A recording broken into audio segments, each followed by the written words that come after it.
Hello दोस्तों, हम आज मौलिक अधिकार पढ़ेंगे। ठीक है, क्या पढ़ेंगे? मौलिक अधिकार। हमारा संविधान का बहुत ही महत्वपूर्ण टॉपिक है ये। ठीक है, और यहाँ से एग्जाम में हमारे क्वेश्चन पूछा जाता है। ठीक है, और जितने भी अपन स्टेट लेवल या सेंट्रल लेवल किसी भी एग्जाम में बैठेंगे तो यहाँ से क्वेश्चन पूछा ही जाता है। ठीक है, जिसमें संविधान पार्ट है। ठीक है, सबसे पहले अपन ये देखेंगे मौलिक अधिकार कहाँ से ले गया है। अमेरिका से। कहाँ से? अमेरिका से। अमेरिका से। ठीक है, ये पता होना चाहिए। और कहाँ से कहाँ तक है इसका वर्णन? अनुच्छेद 12 से 35 तक। ठीक है, 12 से 35 तक। और भाग 3 में इसका वर्णन। ठीक है, भाग 3 में। और वर्तमान में कितने मौलिक अधिकार हैं? 6। पहले कितने थे? 7। कौन सा अधिकार को उठाया गया? संपत्ति का अधिकार को। संपत्ति का अधिकार को उठा दिया गया। और उठाने के बाद में उसको कहाँ रखा गया? अनुच्छेद 300 ए में। और इसे कानूनी रूप का दर्जा दे दिया गया। और कौन सा संविधान संशोधन द्वारा उठाया गया? 44वां। कब उठाया गया? 1978 में। ये आपको ध्यान रखना होगा। ठीक है, इतनी जानकारी। ठीक है, अब अपन सबसे पहले ये देखते हैं मौलिक अधिकार क्या है। ठीक है, मैग्ना कार्टा क्या है। ठीक है, सबसे पहले अपन ये देखें मौलिक अधिकार क्या है। संविधान द्वारा वैसा अधिकार, किसके द्वारा? संविधान द्वारा वैसा अधिकार जो जनता के हितों का संरक्षण करता हो। कैसा अधिकार? जो जनता के हित का संरक्षण करता हो। ठीक है, उसे हम लोग मौलिक अधिकार के रूप में जानते हैं। उसे मौलिक अधिकार के रूप में जानते हैं। ठीक है, जो जनता के हितों का संरक्षण करता हो। ठीक है, उसे मौलिक अधिकार कहते हैं। अब देखिए मैग्ना कार्टा क्या है। दोस्तों, मैग्ना कार्टा भाग 3 को भी मैग्ना कार्टा के नाम से जानते हैं, ये भी ध्यान रखना होगा। और एग्जाम में यही पूछा जाता है, किस भाग को मैग्ना कार्टा के नाम से जानते हैं? तो अपन राइट आंसर क्या होगा? भाग 3। ठीक है, इसकी ऐसी कोई डेफिनेशन नहीं पूछी जाएगी। ठीक है, बस इतना ही पूछता है। जबकि अपन मैग्ना कार्टा के बारे में कुछ जान लेते हैं। मैग्ना कार्टा है क्या? दोस्तों, ये ब्रिटेन से आई हुई एक अवधारणा थी। क्या थी? ब्रिटेन से आई हुई एक अवधारणा थी। और कौन सी अवधारणा थी? ब्रिटेन में वहाँ के राजशाहियों के द्वारा कुछ मजदूरों को अधिकार दिए गए थे। कहाँ पे? ब्रिटेन में राजशाहियों के द्वारा कुछ मजदूरों को अधिकार दिए गए थे। और उन्हीं अधिकारों को मैग्ना कार्टा के नाम से जानते हैं। ठीक है, किसको? उन अधिकारों को मैग्ना कार्टा के नाम से जानते हैं। कभी किसी अधिकार से संबंधित अगर कोई बात आती है तो उस शब्द को मैग्ना कार्टा के साथ जोड़ दिया जाता है। इसलिए भारतीय संविधान में सबसे जो महत्वपूर्ण है वह है मौलिक अधिकार। और इसी मौलिक अधिकार से संबंधित बात को मैग्ना कार्टा के नाम से जानते हैं। क्योंकि मौलिक अधिकार क्या है? मौलिक अधिकार क्या है? एक अधिकार की बात करता है। ठीक है, इसलिए अधिकार किससे संबंधित है? मैग्ना कार्टा से। तो इसलिए भाग 3 को मैग्ना कार्टा के नाम से जानते हैं। ठीक है, और मौलिक अधिकार भाग 3 में है ही इसलिए। ठीक है, अब अपन चलते हैं मौलिक अधिकारों पे। ठीक है, देखिए दोस्तों, सबसे पहले अपन 6 मौलिक अधिकार कौन कौन से हैं ये देखते हैं। ठीक है, 6 मौलिक अधिकार कौन कौन से हैं जो वर्तमान में अपन को मौजूद है। ठीक है, पहले एक 7 थी जिसको हटा दिया गया संपत्ति का अधिकार को। ठीक है, अब 6 में कौन कौन से हैं? समानता का अधिकार। समानता का अधिकार कहाँ से कहाँ तक है? 14 से 18 तक समानता चलती है। ठीक है, जो समानता अलग अलग क्षेत्र में है, जैसे मान लीजिए किसी में लिंग जाति के आधार पर, किसी में सरकारी नौकरी में समानता है। ठीक है, अलग अलग है, तो अपन उसको डिवाइड करके पढ़ेंगे। जैसे 14, 15, 16, 17, 18 तक है। ठीक है, समानता। उसके बाद में अपन स्वतंत्रता का अधिकार की बात करें तो ये कहाँ से कहाँ तक है? 19 से 22। आपको ये ध्यान रखना होगा। शोषण के विरुद्ध अधिकार 23 से 24 के अंदर। ठीक है, धार्मिक स्वतंत्रता के अधिकार की बात करें तो 25 से 28। शिक्षा और सांस्कृतिक की बात करें तो 29 से 30। संवैधानिक उपचारों का अधिकार अनुच्छेद 32 में। दोस्तों, अपन को ये याद रखना है, इसमें कितने हैं? 5। फिर कितने हैं? कितने हैं? 4। ठीक है, उसके बाद में कितने हैं? 23, 24, 2। उसके बाद में कितने हैं? 4। ठीक है, 25, 26, 27, 28। ठीक है, 4 है। उसके बाद में कितने हैं? 2। और उसके बाद में 32वें संवैधानिक उपचारों का अधिकार, इसमें तो एक होगा। ठीक है दोस्तों, आपको जैसे मान लो फर्स्ट बार आपने कितना 5, उसके बाद में 1 कम 4, 2, फिर 4, फिर 2, यहाँ से क्या आ रहा है 4 2 4 2। ठीक है, ये अपन को याद रखना होगा, ऐसे याद हो जाएगा। और इसको या तो कुछ ट्रिक बना लीजिए जो याद हो जाए अपन को। ठीक है, और इसको ऐसे कैसे याद रखना होगा। ठीक है, अब अपन सबसे पहले समानता का अधिकार को पढ़ेंगे। ठीक है, समानता का अधिकार में क्या क्या है। ठीक है दोस्तों, आज जितने भी टाइप के क्वेश्चन बनेंगे ना, हम सबको कवर करेंगे, देखना ऐसा कोई क्वेश्चन नहीं छोड़ेंगे। ठीक है, अब देखिए समानता का अधिकार 14 से 18 तक था ही। अब देखिए 14 में क्या है, विधि के समक्ष समानता। क्या है, विधि के समक्ष समानता का अधिकार। दोस्तों इसमें क्या हुआ, कानून की नज़रों में सभी समान है। अनुच्छेद 14 के अनुसार क्या है, कानून की नज़रों में सभी व्यक्ति समान है। ठीक है, इसमें कोई छोटा बड़ा नहीं है। ठीक है, क्या है, विधि के समक्ष समानता का अधिकार। अब उसके बाद में अनुच्छेद 15 में क्या है, धर्म, जाति, लिंग, जन्म स्थान आदि के आधार पर सभी समान है। इसमें कोई भेदभाव नहीं किया जा सकता। जैसे मान लो अगर कोई दूसरा क्षेत्र में जन्मा है, जैसे मान ले वो राजस्थान का, एक यूपी का है। ठीक है, तो उसमें कोई भेदभाव नहीं किया जाएगा। ठीक है, जन्म स्थान के आधार पर और जाति के आधार पर भी नहीं किया जाएगा, क्योंकि सभी समान है, लिंग धर्म इसके आधार पर। ठीक है, उसके बाद में अपन चलते हैं लोक नियोजन में अवसर की समानता। क्या है, लोक नियोजन में अवसर की समानता। कौन सा अनुच्छेद है, 16। ठीक है, इसमें क्या है, इसका अर्थ क्या हुआ, सरकारी नौकरी में सभी को समान अवसर प्रदान करना। क्या है, सरकारी नौकरी में सभी को समान अवसर प्रदान करना, अनुच्छेद 16 के तहत। ठीक है, सभी के लिए होता है ये। उसके बाद में क्या है, अनुच्छेद 17 अस्पृश्यता का अंत। दोस्तों ये 17 और 18 तो एग्जाम में आप चाहिए तो प्रीवियस पेपर देख लीजिए, ये बहुत ही ज़्यादा पूछा गया क्वेश्चन है ये दोनों। ठीक है, तो 17 में क्या है, अस्पृश्यता का अंत, इसमें छुआछूत का अंत है। ठीक है, क्या है, छुआछूत का अंत। ठीक है दोस्तों, एक मिनट,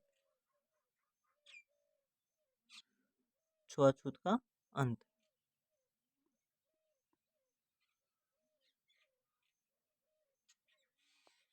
ठीक है, छुआछूत का अंत। ठीक है, उसके बाद में क्या, उपाधियों का अंत। कौन सा अनुच्छेद में, 18। क्या है, उपाधियों का अंत।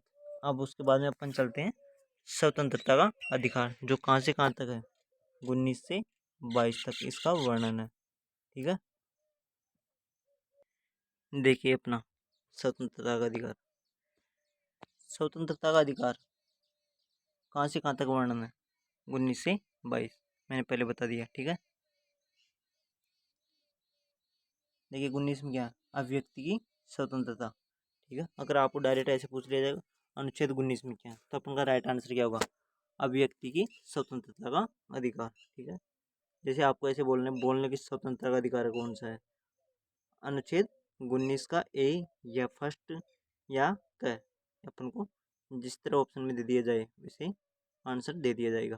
ठीक है, इसको के भी बोल सकता है, वो सॉरी क भी बोल सकता है, एक भी बोल सकता है। ठीक है, ऐसे। उसके बाद में क्या है, 19(2) में क्या है, शांतिपूर्ण रूप से एकत्रित होने की स्वतंत्रता।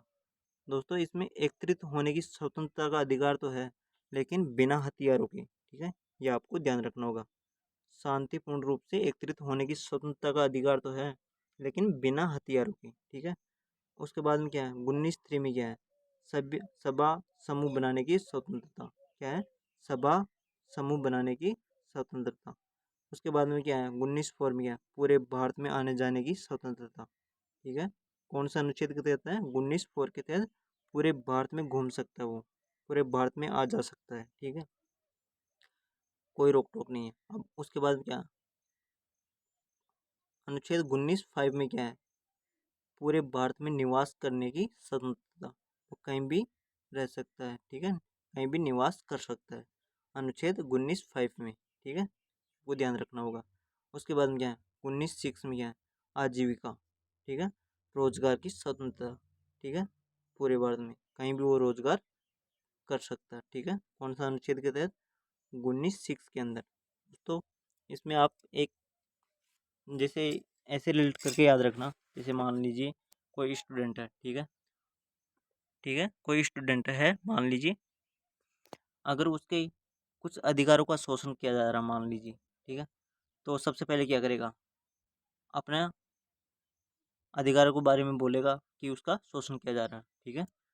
तो बोलेगा, तो बोलने की बात आ रही है, तो इसमें सबसे पहले क्या आएगा, 19 फर्स्ट में बोलने की स्वतंत्रता, ठीक है। अगर मान लीजिए वो बोल रहा है फिर भी उसकी आवाज़ कोई सुन ही नहीं रहा, तो वो क्या करेगा, शांतिपूर्ण रूप से एकत्रित होने की स्वतंत्रता, मतलब वो एकत्रित करेगा कुछ लोगों को, ठीक है, शांतिपूर्ण रूप से, ठीक है, तब भी उसकी बात कोई नहीं सुन रहा, ठीक है, तब वो, अब उसके बाद में वो क्या करेगा, थर्ड में सभा या समूह बनाएगा। अब सभा या समूह बनाएगा उसके बाद में, ठीक है, कौन सा, तीसरा नंबर पे, ठीक है, ऐसे आपको रिलेट करके याद रखना। फिर क्या कर रहा, मान लीजिए फिर भी उसकी कोई बात नहीं सुन रहा अभी भी, अब वो क्या करेगा, 4 नंबर पे पूरे भारत में आना जाना स्टार्ट कर देता है और अपना प्रचार करता है, ठीक है, क्योंकि उसका सभा बनाए तब भी कोई नहीं सुन रहा था, तो अब वो आ- आना जाना स्टार्ट कर दिया और प्रचार करने लग गया, ठीक है, जैसे आपको रिलेट करके याद रखना।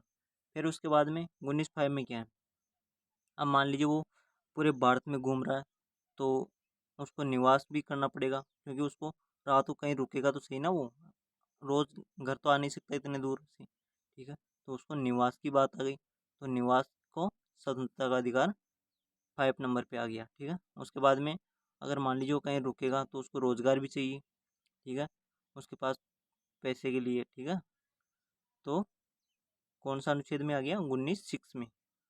ये आपको ऐसे रिलेट करके याद रखना दोस्तों। आपके पास अगर कोई और ट्रिक है तो और ट्रिक से भी याद कर सकते हैं, ठीक है, जिससे आपको कंफर्टेबल लगे, ठीक है। अब अपन अगले टॉपिक पे चलते हैं, टॉपिक यहाँ अगले अनुच्छेद पे, ठीक है। हमारा अगला अनुच्छेद है अनुच्छेद 20। 1 मिनट, इसमें क्या है, अनुच्छेद 20 में क्या है, अपराध के दोष सिद्ध के संरक्षण में संबंध, ठीक है। अगर मान लीजिए कोई व्यक्ति अपराध करता है, तो अपना बचाव के संबंध में जो कौन कौन से अधिकार हैं उसके बारे में अपन देखते हैं। देखिए दोस्तों, अनुच्छेद 20 का फर्स्ट में क्या है, उसे उसी कानून से सजा मिलेगी जो अपराध के दौरान था, ठीक है। जैसे मान लीजिए अगर कोई व्यक्ति 2020 में कोई अपराध करता है, ठीक है, और जो अपराध किया था उसके लिए उस टाइम पे अलग कानून था, ठीक है, और 2022 के अंदर उसका अलग कानून बन गया उसी अपराध का, ठीक है, तो उसको किस अपराध पे सज़ा मिलेगी, उसको अपराध की सज़ा तो मान लीजिए 2022 में दी जा रही है, तो उसको किस अपराध पे सज़ा मिलेगी, 2022 पे नहीं मिलेगी उसे, उसे 2020 के आधार पर ही सज़ा मिलेगी, जिस टाइम पे उसने अपराध किया था और उस टाइम पे कैसा कानून था उसी आधार पे मिलेगी, ठीक है, आपको ये ध्यान रखना होगा। अब चलते हैं अनुच्छेद 20(2) में। इसमें क्या है, उसे स्वयं के विरुद्ध गवाही देने के लिए बाध्य नहीं कर सकता। दोस्तों, उसको न्यायालय में स्वयं के विरुद्ध गवाही देने के बाध्य नहीं कर सकता, कोई बाध्य नहीं करेगा उसको, ठीक है, कि अपने विरुद्ध ही गवाही दे, ठीक है। उसके बाद में अनुच्छेद 3 में क्या है, अनुच्छेद 20 का 3 में क्या है, एक अपराध के लिए एक बार सजा दी जाएगी। दोस्तों, इसमें क्या है, अगर कोई व्यक्ति कोई अपराध करता है, उसको एक उस अपराध के लिए मान लीजिए कोई सजा मिल गई, तो उसे सजा मिल चुकी है, तो अब उसे चाहे कानून अब नया बने या फिर कोई सा भी बने, ठीक है, तो उसके लिए अब उसको सजा नहीं मिलेगी, ठीक है, उसको उसी टाइम के अनुसार सजा मिलेगी एक बार, ठीक है। उसके बाद में अपन चलते हैं अनुच्छेद 21, ठीक है। दोस्तों, आपको ये एक और याद रखना, अनुच्छेद 20 और 21 को आपातकाल के दौरान भी निलंबित नहीं कर सकते, ठीक है। बाकी जितने भी अधिकार, जितने भी मौलिक अधिकार है या कोई अनुच्छेद है जितने भी, ठीक है, सभी को निलंबित कर दिया जाता है, ओनली 20-21 को नहीं किया जा सकता, ठीक है। 21 के अंदर क्या है, प्राणदैहिक अधिकार। ठीक है, क्या है, प्राणदैहिक अधिकार। ठीक है, जैसे मान लीजिए व्यक्ति को स्वच्छ पानी, स्वच्छ वायु, स्वच्छ भोजन आदि प्राप्त करने का अधिकार होता है। वो कौन सा अनुच्छेद में आता है, अनुच्छेद 21 में। ठीक है, क्या क्या होता है, जैसे स्वच्छ पानी पीना, स्वच्छ वायु लेना, स्वच्छ भोजन प्राप्त करना, ये उनके अनुच्छेद 21 के अंदर आता है। ठीक है, उसके बाद में अपन 21 का फर्स्ट में क्या है, 6 से 14 वर्ष के बच्चों को अनिवार्य शिक्षा प्रदान करना, और वो भी निःशुल्क। ठीक है, कितनी एज के लड़के, 6 से 14 वर्ष के बच्चे। ठीक है, लड़का हो या लड़की। ठीक है, 6 से 14 वर्ष के बच्चों को निःशुल्क शिक्षा दी जाएगी, और ये अनिवार्य है। ठीक है, और ये कौन सा संविधान संशोधन द्वारा जोड़ी गई, 86वां। ठीक है, कब, 2002 के अंदर। ठीक है, कब जोड़ा गया, 2002 के अंदर। ठीक है दोस्तों, आप एक बार इसको और वीडियो को देख लीजिए या पॉज करके देख लीजिए। ठीक है, अब मैं अगले अनुच्छेद पे चलता हूँ। ठीक है, अब देखिए हमारा अनुच्छेद 22 क्या कहता है, गिरफ्तारी का संरक्षण। अगर किसी व्यक्ति को गिरफ्तार किया जाए तो अपना बचाव कैसे करेगा। ठीक है, जैसे सबसे पहले उसको क्या अधिकार है, उसे उस टाइम पे, जिस टाइम पे उसको गिरफ्तार किया जा रहा, उसको पूछने का अधिकार है कि आप मुझे किस जुर्म में या किस वजह से गिरफ्तार कर रहे हो। ठीक है, ठीक है, उसको पूछने का अधिकार होता है। ठीक है, उसके बाद में क्या है, उसके बाद में है 24 घंटे के अंदर न्यायालय में पेश करना। कितने घंटे, 24 घंटे के अंदर। अब दोस्तों 24 घंटे कौन से होते हैं, उसको जैसे मान लीजिए कोई पुलिस आ रही है, जैसे थाने से आ रही है। ठीक है, वो आएगी उसको गिरफ्तार करने, और उसे न्यायालय में ले जाएगी और पेश करेगी। ठीक है, जो उसका आने जाने का समय लगा ना, उसको नहीं जोड़ा जाएगा। ठीक है, 24 घंटा कौन सा जोड़ा जाएगा, उसको जैसे मान लीजिए अगर कोई पुलिस आई और उसको गिरफ्तार करके, मान लीजिए उसको थाने में 5 घंटे रोक लिया। ठीक है, तो वो 5 घंटे ही जोड़ा जाएगा, इसको 5 घंटे ही। ठीक है, उसको आने जाने का समय नहीं जोड़ा जाएगा। ठीक है, जैसे आपको याद रखना होगा, कितनी देर रख सकती है अपने पास, 24 घंटे। ठीक है, उसके बाद में क्या, मनपसंद वकील से सलाह लेने का अधिकार। दोस्तों जिस व्यक्ति को अगर गिरफ्तार किया जाता है ना, उसको अपने बचाव के लिए मनपसंद वकील से सलाह ले सकता है, या अपने बचाव के लिए वकील कर सकता है। ठीक है, कौन सा अनुच्छेद, 22। ठीक है, अब अपन चलते हैं 23-24 में। ठीक है, 23-24 में क्या है, शोषण के विरुद्ध अधिकार। 23-24 में क्या है, शोषण के विरुद्ध अधिकार। ठीक है, अपन सबसे पहले 23 देखते हैं। 23 में क्या है, मानव व्यापार, बालाश्रम और बंधुआ मजदूरी। ठीक है दोस्तों, इसमें क्या हुआ है कि किसी भी व्यक्ति से जबरन मजदूरी नहीं कराई जा सकती है। ठीक है, क्या होता है, किसी भी व्यक्ति से जबरन मजदूरी नहीं कराई जा सकती है। ठीक है, उसके बाद में क्या, अनुच्छेद 24। अनुच्छेद 24 में क्या है, 14 वर्ष से कम उम्र के बच्चों को कारखाने में काम नहीं कराया जा सकता। दोस्तों इसमें क्या होता है कि जितने भी 14 वर्ष से उम्र के बच्चे होते हैं ना, कम उम्र के, उसको कारखाने में काम नहीं कराया जा सकता। और उसको किसी काम कराया जाता है अगर जबरन, ठीक है, तो उसके उसके विपक्ष में कोई कार्रवाई की जाएगी। ठीक है, इसके बाद में अपन चलते हैं अब धार्मिक स्वतंत्रता का अधिकार, जो 25 से 28 है। ठीक है, अब देखिए धार्मिक स्वतंत्रता का अधिकार कहाँ से कहाँ तक है, 25 से 28। पहले ये याद रखना होगा 25 से 28 तक क्या है, धार्मिक स्वतंत्रता का अधिकार। उसके बाद में अपन चलते हैं 25 पे। 25 में क्या है, धर्म को मानने, आचरण, प्रचार करने की स्वतंत्रता। कौन से अनुच्छेद में, अनुच्छेद 25 में क्या है, धर्म को मानने, आचरण और प्रचार करने की स्वतंत्रता का अधिकार। देखिए दोस्तों, अलग अलग धर्मों के अलग अलग नियम होते हैं। जैसे मान लीजिए हमारे हिंदू धर्म में क्या है, पगड़ी पहनना। ठीक है, जैसे हमारे धर्म में अगर पगड़ी पहनना है तो अपन हेलमेट की जगह पगड़ी पहन के अगर किसी मोटरसाइकिल पे जा रहे हैं तो अपन को पुलिस रोक नहीं सकती, क्योंकि हमारे धर्म में पगड़ी का पहनना एक, हमारे पगड़ी पहन सकते हैं। ठीक है, इसे याद रखना होगा, हमारा धर्म को मानते हैं, अपन अपन धर्म में मानते हैं पगड़ी पहनना वगैरह ऐसे। ठीक है, तो उसमें पुलिस हस्तक्षेप नहीं करेगी। ठीक है, हेलमेट की जगह अपन क्या पहन सकते हैं, पगड़ी, अनुच्छेद 25 में। उसके बाद में क्या है 26 में धार्मिक प्रबंधन, क्या है धार्मिक प्रबंधन। अनुच्छेद 27 में क्या है धार्मिक संबोधित। दोस्तों संबोधित का मतलब क्या हुआ, इसका मतलब ये हुआ कि जैसे मान लीजिए अगर कोई धार्मिक क्षेत्र के अंदर कोई टैक्स वगैरह लगता है ना, उसमें जो छूट वगैरह दी जाती है, रियायती वगैरह, वो अनुच्छेद 27 के तहत ही दी जाती है। ठीक है, ठीक है। उसके बाद में अनुच्छेद 28 क्या है धार्मिक शिक्षा उपासना में उपस्थित होने की स्वतंत्रता। क्या है धार्मिक शिक्षा और उपासना में उपस्थित होने की स्वतंत्रता का अधिकार। ठीक है, हम किसी भी धार्मिक स्थल पर जा सकते हैं, उसमें सरकार हस्तक्षेप नहीं करेगी। ठीक है, ये आपको ध्यान रखना होगा अनुच्छेद 28 के तहत। ठीक है, उसके बाद में अपन चलते हैं 29 और 30 में क्या है। देखिए 29 30 में क्या है सांस्कृतिक एवं शिक्षा संबंधित अधिकार। ठीक है, कहाँ से कहाँ तक है 29 और 30। दोस्तों ये दोनों अनुच्छेद है ना, ये अल्पसंख्यकों के लिए है ये। ठीक है, केवल अल्पसंख्यक लोगों के लिए है 29 और 30। अब देखिए 29 में क्या है अल्पसंख्यक के हितों का संरक्षण। क्या है अल्पसंख्यक के हितों का संरक्षण, यानी उनके विकास के लिए जितने भी कार्य है या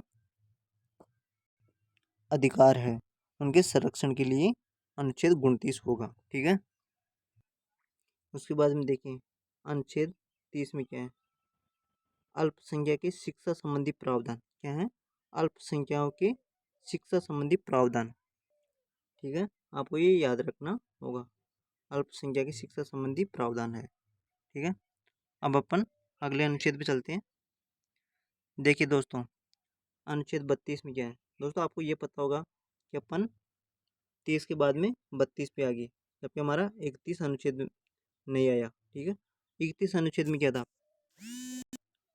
31 अनुच्छेद में क्या था संपत्ति का अधिकार, संपत्ति का अधिकार जिसे अब हटा दिया गया। ठीक है, और उसे कहाँ रख दिया गया 301 के अंदर। ठीक है, तो अब वो तीन संपत्ति का अधिकार नहीं रहा, तो अब अनुच्छेद 32 से स्टार्ट करेंगे इसलिए। ठीक है दोस्तों, इस अनुच्छेद को संविधान की आत्मा भी कहा जाता है। ठीक है, संविधान की आत्मा किसके द्वारा कहा गया है डॉक्टर भीमराव अंबेडकर के द्वारा। ठीक है, जबकि प्रस्तावना को भी कहा जाता है, प्रस्तावना को ना।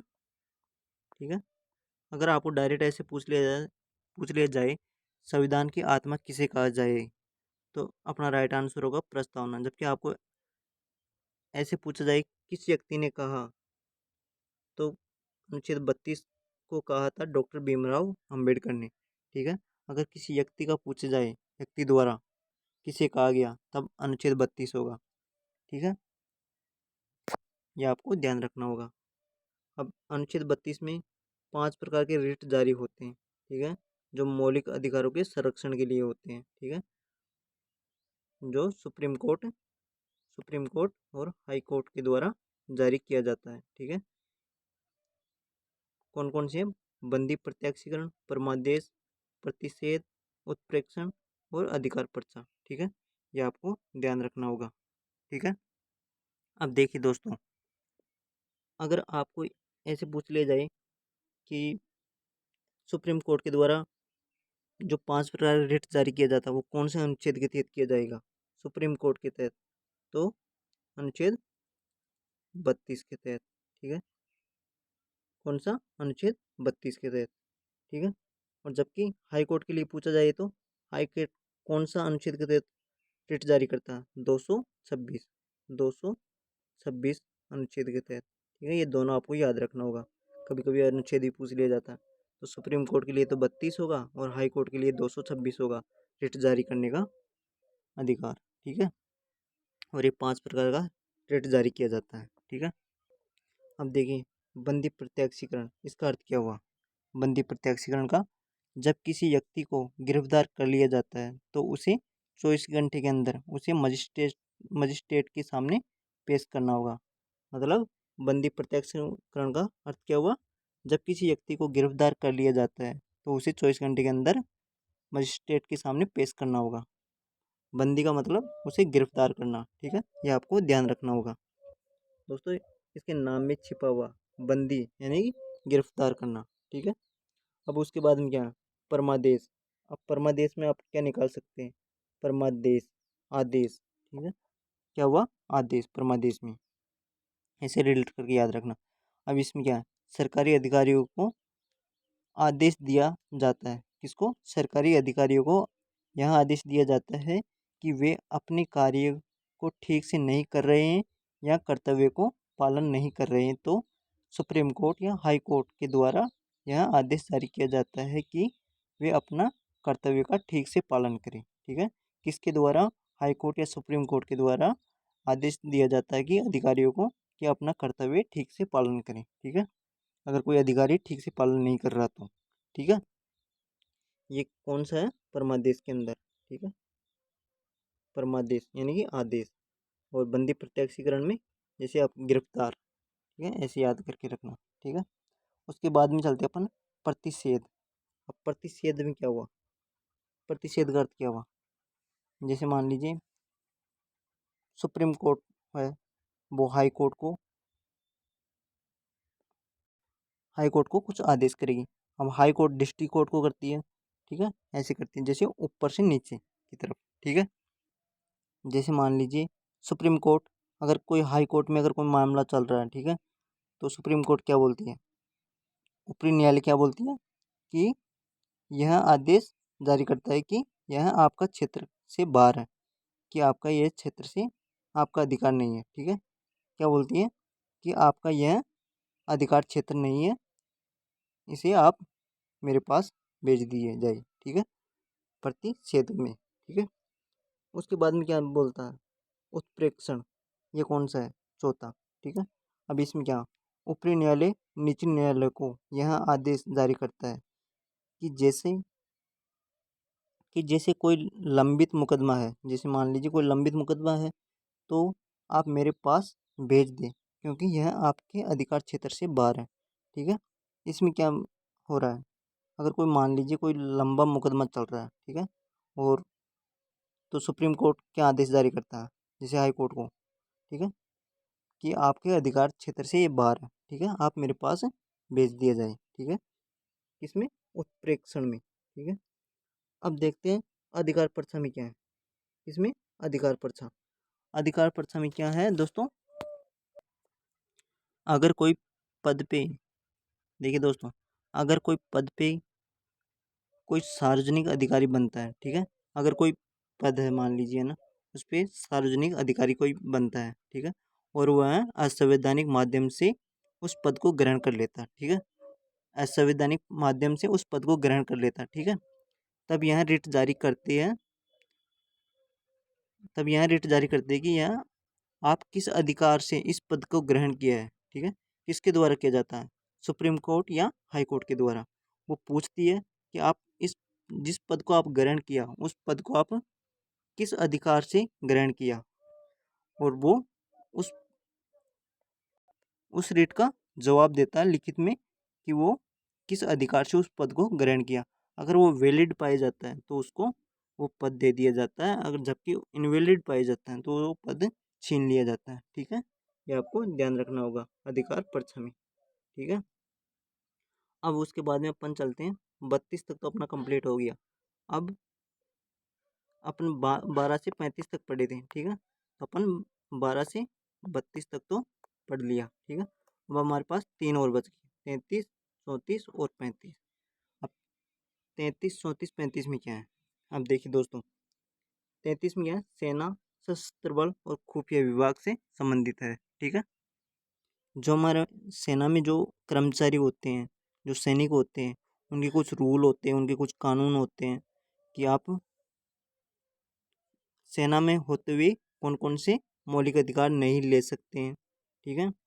कई प्रकार के रूल होते हैं, वो अनुच्छेद 33 में आता है। ठीक है। सेना, सशस्त्र बल, खुफिया एजेंसी के लिए ये, ठीक है। उसके बाद में अपन चलते हैं अनुच्छेद 34 में क्या? मार्शल लॉ लागू। ठीक है। क्या है? मार्शल लॉ लागू अनुच्छेद 34 में।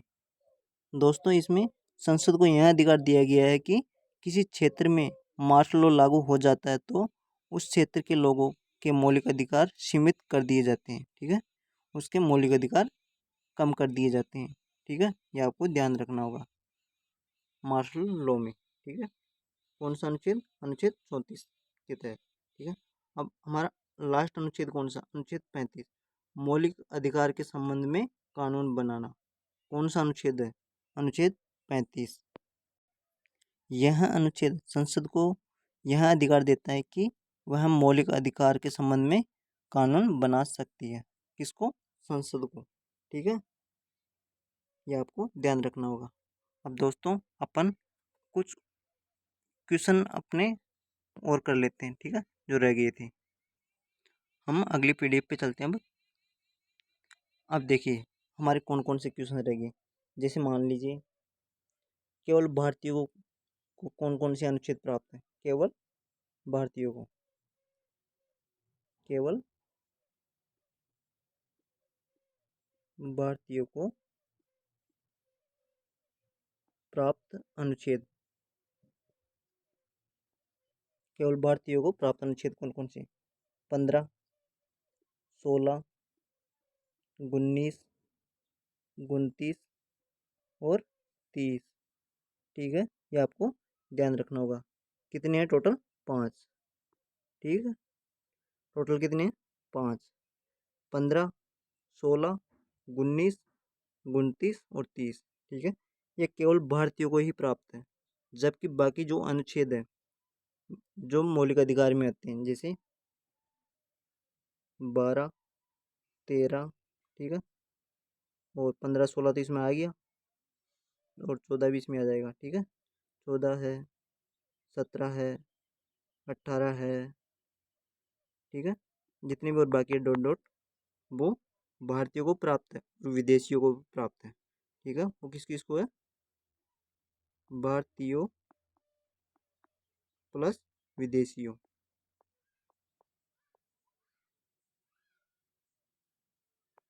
ठीक है, दोनों को प्राप्त है, ये आपको ध्यान रखना होगा। बाकी अनुच्छेद जो मौलिक अधिकार में आते हैं। ठीक है, और आपको मैंने पहले बता दिया 20 और 21 को निलंबित नहीं किया जा सकता। किसके दौरान?